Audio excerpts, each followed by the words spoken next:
un reto importante terminar este día tan largo de mucha academia. Pero yo quiero hacerlo más sencillo.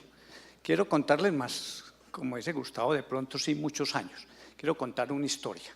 Quiero contar una historia de 30 años o un poco más como médico microbiólogo. ¿Y qué ha pasado en esos 30 años?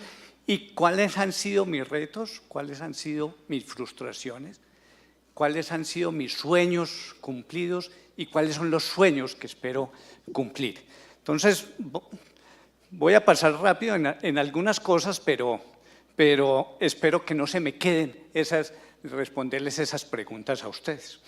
La microbiología durante estos últimos 30 años ha sido una microbiología más bien estática. Yo tengo que decir que es una microbiología como llena de frustraciones para mí, donde la mayoría de las veces he llegado tarde con el resultado de ese médico, cuando el paciente o se ha muerto o le hemos puesto muchos antibióticos que no necesitaba o no le cambiamos al antibiótico adecuado. O en la mayoría de los casos, en infecciones respiratorias, intestinales, le tenemos que decir, sabemos que tiene una infección, pero no sabemos qué microorganismo tiene. Entonces, se basó en muchos años y se sigue siendo la base, la parte de morfología, los cultivos, el análisis metabólico y bioquímico para determinar qué microorganismo es y las pruebas de sensibilidad. Digamos que en eso no hemos cambiado mucho. Aparecen los métodos moleculares hace 20, 25 años y yo pensé en ese momento que me iban a resolver esas inquietudes que tenía, que iba a lograr rápidamente con los métodos moleculares en el día y noche, porque trabajamos es paciente crítico, en el día y noche estarle diciendo al médico si tiene ese microorganismo o es ese mecanismo de resistencia. Pues los métodos moleculares pasaron todos estos años y no nos resolvieron eso hasta en los últimos años, que cuando utilizamos PCR múltiples, podemos decir en una hora y en pruebas que hacemos las 24 horas del día, si en muestras intestinales, en muestras respiratorias, en líquido cefalorraquídeo y en pacientes con sepsis, rápidamente decir qué microorganismo es y potencialmente qué mecanismos de resistencia. Pero en esa búsqueda permanente de qué encontrar, ¿cierto? Cómo resolver, cómo llegar más rápido, cómo ser más efectivos, sobre todo decía Gustavo, la preocupación siempre ha sido la resistencia a los antibióticos. Entonces, ¿qué hacer nosotros realmente en nuestras instituciones para disminuir esa resistencia? Entonces, buscando y buscando, aparece muchas cosas en este tiempo. Hago referencia a este porque es el que más hemos utilizado. Entonces, en 1973, la McDonnell Douglas, trabajando para la NASA, le pusieron el reto de desarrollar un sistema para identificación bacteriana, pero que tenía que ser en unas tarjeticas, lo más pequeño posible. Y desarrollaron esto que luego fue vendido a una firma francesa que se llama Biomérieux y es el equipo probablemente más utilizado para identificación y pruebas de sensibilidad en el mundo, que se llama el VITEC.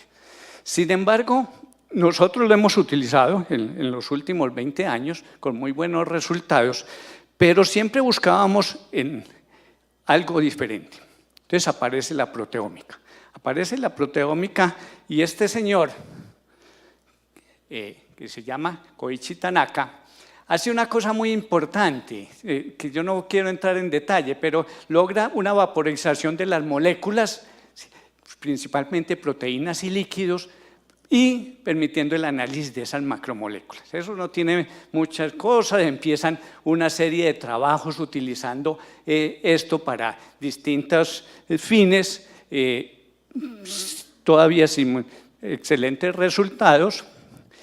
Y ya en 1996 logran, por lo menos en bacterias enteras, lograr por esta tecnología identificar el microorganismo. Y estos dos doctores, el doctor Fenn y el doctor Tanaka, químicos, los dos logran el premio Nobel por este descubrimiento. Entonces hoy les voy a poner el primer reto, la primera pregunta. Casi que decir en voz alta y rápido el nombre de este procedimiento.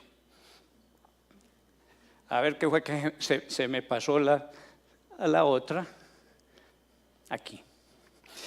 Yo les cuento que en tantos años no había tenido algo en microbiología, fuera de los nombres raros de los microorganismos, una tecnología que se llamara tan compleja. Entonces traten de leerla. Desorción, ionización láser asistida por una matriz con detección de masas por tiempo de vuelo. Muy compleja, muy difícil. Entonces, para términos prácticos, nos vamos a aprender que eso se llama MALDI-TOF. MS, que es la abreviatura de espectrometría de masas. Y les voy a poner otro reto. Lean en voz alta y lo más rápido posible estos 4 microorganismos.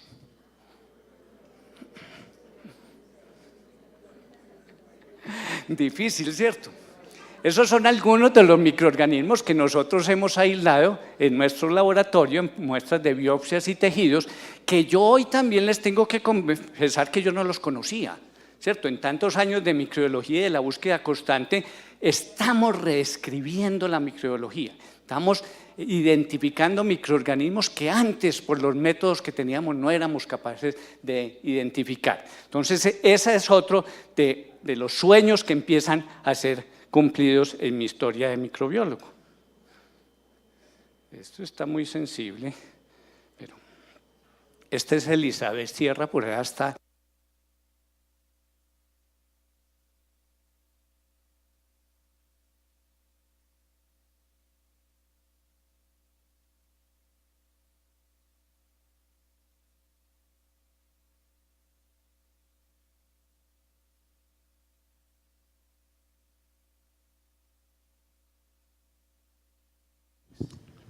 Elizabeth Sierra, entonces, que en los trabajos que les voy a presentar, obtuvo el título de maestría en microbiología. Les voy a mostrar rápidamente qué hacemos con esa máquina grandota que les mostré. Entonces, Elizabeth está cogiendo un cultivo puro de un microorganismo que creció en un periodo de por lo menos de 18 a 24 horas, está cogiendo una pequeña colonia, la está poniendo en esta placa especial, en este pocillo, luego le va a poner una matriz, no voy a entrar en detalles qué es la matriz, y luego va a introducir realmente esa placa en la máquina.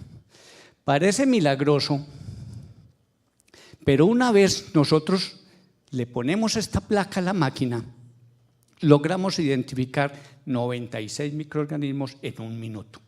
Entonces eso me revolucionó a mí un poquito como mi historia de microbiólogo, cuando nos pasábamos días y a veces semanas tratando de decir cómo se llamaba ese microorganismo que estábamos encontrando raro en el laboratorio. En ese proceso, entonces, les tengo que explicar qué es eso de una manera sencilla. Entonces, esta muestra con esa matriz que pusimos en ese pozo, lo que hacemos es que le aplicamos un rayo láser. Ese rayo láser nos ayuda en esa ionización, de ahí el nombre. Se le pone un campo electrostático y entonces esas moléculas salen voladas y salen voladas por este tubo para llegar a un detector y establecer una huella, como un sello específico, un espectro específico de cada bacteria. Eso es aparentemente tan sencillo, se los explico de otra manera. Está la placa, ponemos la bacteria, le aplicamos el láser, el campo electrostático y salen todas estas moléculas volando. ¿Y qué pasa? Las moléculas más pequeñas llegan primero, las moléculas más grandes se demoran más y esto se convierte en un detector. Que hay una cosa muy importante en la revolución de la tecnología en este siglo XXI. Yo siempre digo que estamos en el siglo de la Big Data, de data analíticas o de coger miles y millones de datos y convertirlos al servicio de la humanidad.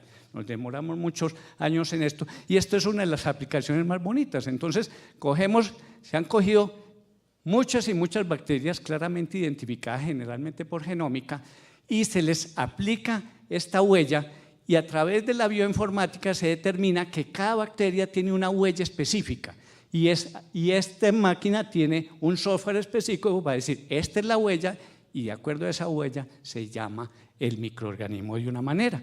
Y así, cada uno de los microorganismos, desde los más sencillos hasta los más complejos, tienen su propia huella. Con la ventaja de que es una huella muy difícil de que se confunda con otra huella, que a la medida que los programas de bioinformática sean más buenos, cada vez es mucho más preciso este proceso. Bueno, entonces, ya conociendo un poquito esa parte, yo les voy a mostrar cuál era el sueño y hasta dónde va cumplido. El sueño de un médico microbiólogo siempre ha sido de coger una muestra y decirle al médico lo más pronto posible qué microorganismo hay en esa muestra, ¿cierto? Otro sueño es que no solamente le diga el microorganismo, sino que le diga qué antibiótico le sirve. Entonces, miremos qué hemos hecho con eso. En el estudio en los últimos años empezamos a buscar que había en la literatura esta tecnología, digamos, las publicaciones más importantes empiezan desde el año 2010, pero a partir del año 2013 hay un volumen más importante de sitios en el mundo utilizándola. Entonces, queríamos determinar si nosotros, a partir de esa muestra de cultivo, como les mostré que hemos hecho, si cogemos en la muestra de orina o el hemocultivo positivo y lo ponemos realmente de esa misma manera en la máquina, si eso nos identifica el microorganismo o no. Determinar es el tiempo que nos demoramos para hacer eso en la forma convencional y en esta forma directa, y obviamente mirar los costos. Hicimos este estudio que ahora se continúa en este periodo de tiempo de 129 hemocultivos positivos de la Clínica del Rosario en Medellín, 180 muestras de orina, y le identificamos por los métodos convencionales y de una forma directa. Simplemente en la microbiología convencional cogemos la orina, le hacemos una coloración de Gram, un recuento de leucocitos y lo sembramos en un agar McConkey y lo cultivamos 24 horas y vemos qué microorganismo creció. Los hemocultivos los ponemos en la botella en una máquina especial que detecta la producción de CO2, la máquina nos avisa que hay una botella positiva y a partir de esa botella hacemos una coloración de Gram y hacemos un cultivo en agar chocolate. Nosotros entonces cogimos, basado en algunas experiencias en el mundo, y la orina que recogíamos del paciente hospitalizado, que inmediatamente se llevaba al laboratorio, la cogemos, la centrifugamos, le hacemos una serie de lavados y el sedimento de esa orina lo ponemos directamente en esa placa. Y vamos a ver los resultados. En los hemocultivos igualmente, cogemos ese hemocultivo que sale positivo, le hacemos unos lavados, tenemos que hacer una extracción en algunos microorganismos, en los gram positivos, en las micobacterias, en las nocardias, en algunas levaduras. La pared es más difícil, entonces hay que como lisar esa pared para que se liberen esas proteínas. En este caso, en el hemocultivo, utilizamos estos elementos y ponemos esa muestra en la placa. Miremos entonces qué pasó con los resultados. Yo voy a empezar por el resultado que más me gusta. O sea, todas las orinas que llegaron de los pacientes hospitalizados las pusimos ahí y en un periodo, digamos, muy corto de tiempo, las que no tenían microorganismos, el 100% fueron comprobadas, ¿cierto? Entonces nos empieza a dar que el valor predictivo negativo de esto es rápidamente poderle decir al médico, definitivamente en esa orina no hay microorganismos. En las orinas positivas vamos a ver algunos resultados. El 96%, casi 97%, de las orinas con identificación directa tuvieron una coloración de Gram de orina sin centrifugar positiva y el 76% presentaban leucocituria. Esto es simplemente para hacerles énfasis del papel importante de la coloración de Gram y los leucocitos en el estudio inicial de la infección urinaria. Y del total de orinas positivas, el 92% tenían un recuento de más de 100.000 colonias. En síntesis, realmente, para las orinas negativas, todas las descartamos por esta metodología de una manera muy rápida. Para las orinas positivas, depende si es un Gram negativo o un Gram positivo.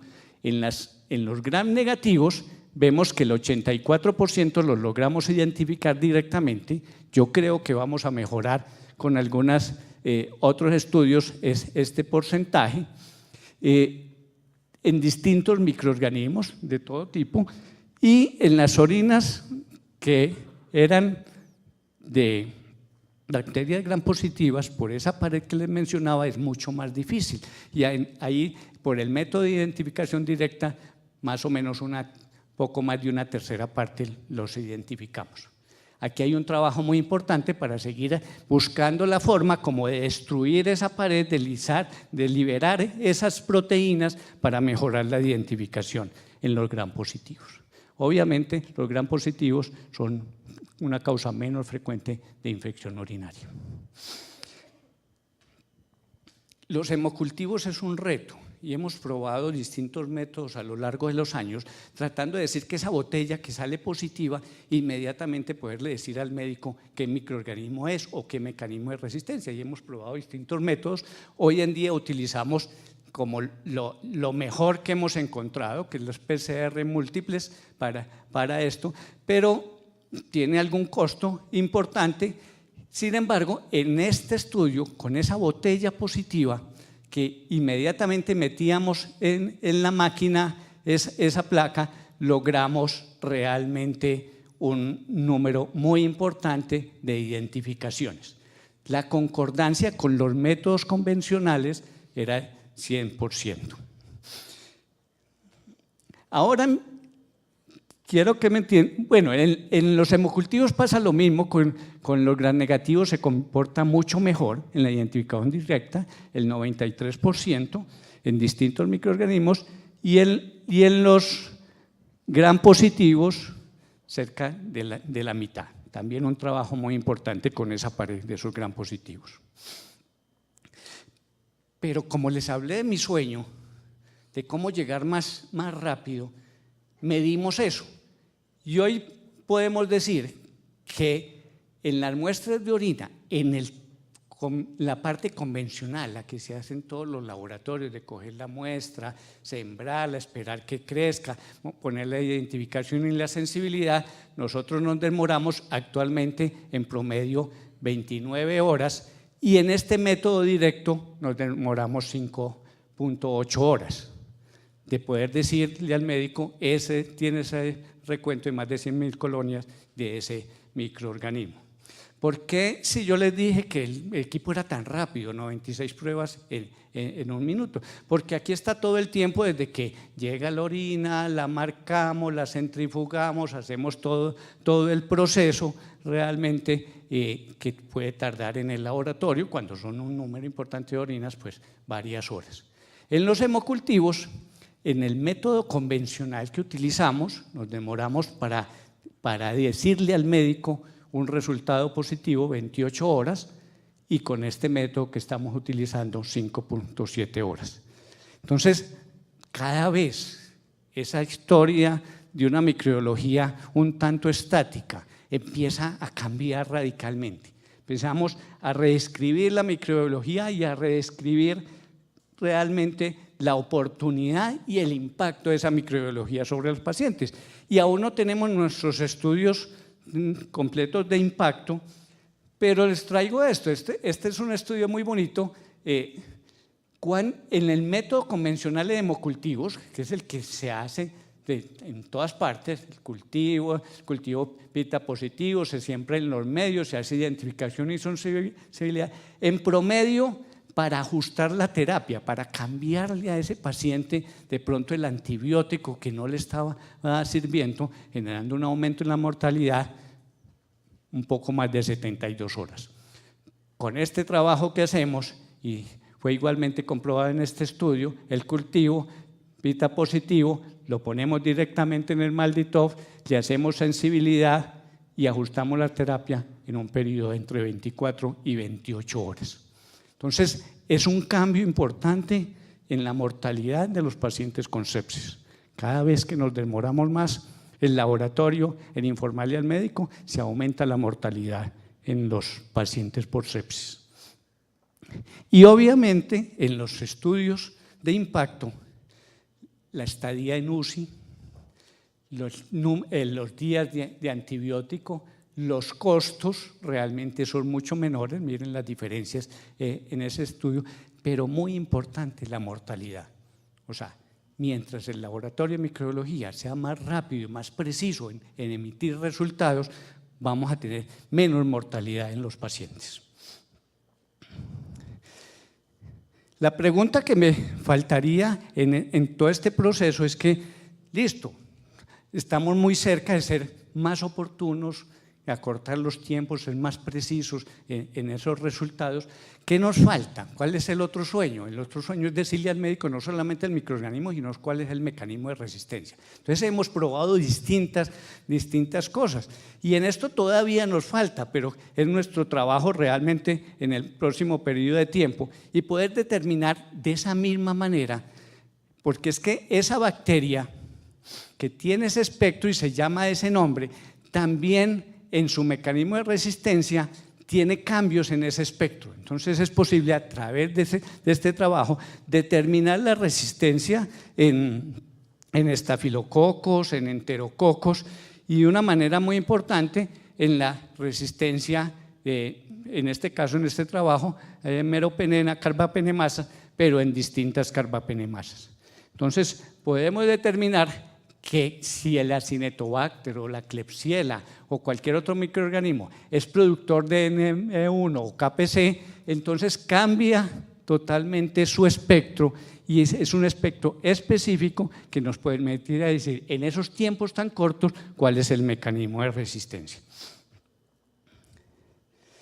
Y la última aplicación que para nosotros es muy clave y es que nos demorábamos días, semanas o meses cuando teníamos brotes hospitalarios aquí en la ciudad, en poder decir que era el mismo microorganismo que lo estábamos pasando de paciente en paciente.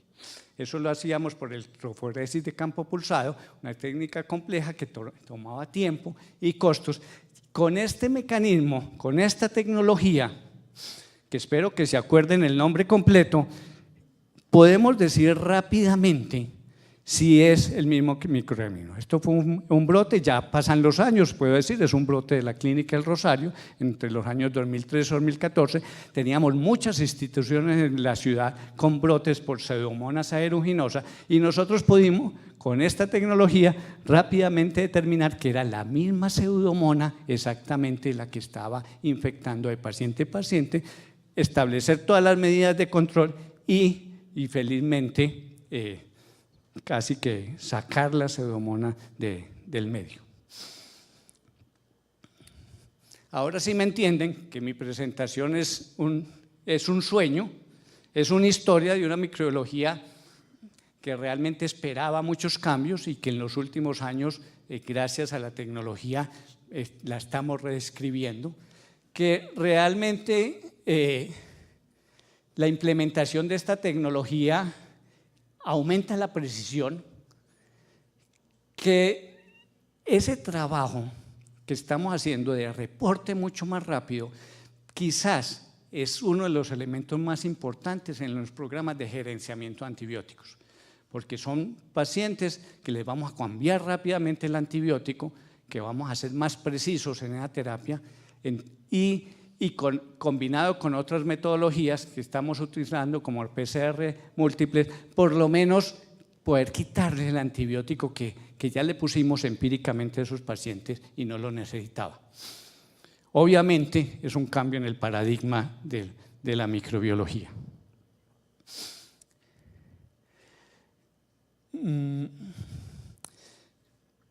Es para nosotros absolutamente claro que es superior a los métodos convencionales y por eso es lo que utilizamos actualmente. ¿Qué pasa con esos nombres tan raros? O sea, esos nombres tan raros hay que perseguir al médico, decirle esto es, eso produce esto.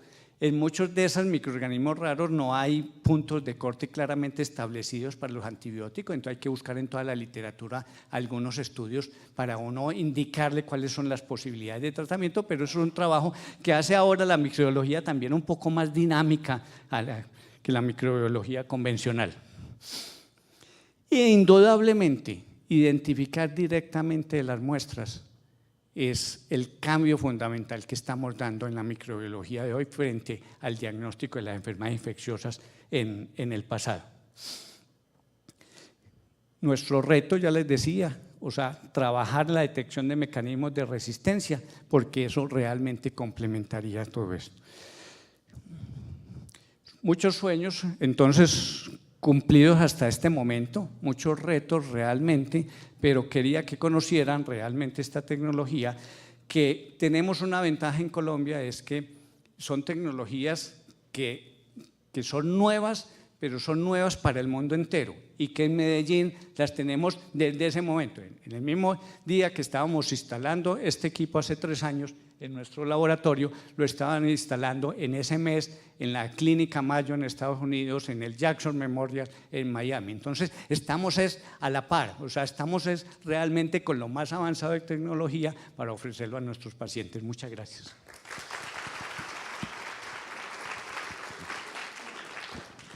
Gracias, doctor Robledo, por acercarnos a estas nuevas herramientas tecnológicas. Les recuerdo que al final tendremos la premiación del caso clínico. Ya hicimos el escrutinio de las personas que participaron y la idea es que se premiará solo a la persona que haya acertado el diagnóstico y que obviamente esté aquí con nosotros. A continuación, el doctor Cristian García, quien es infectólogo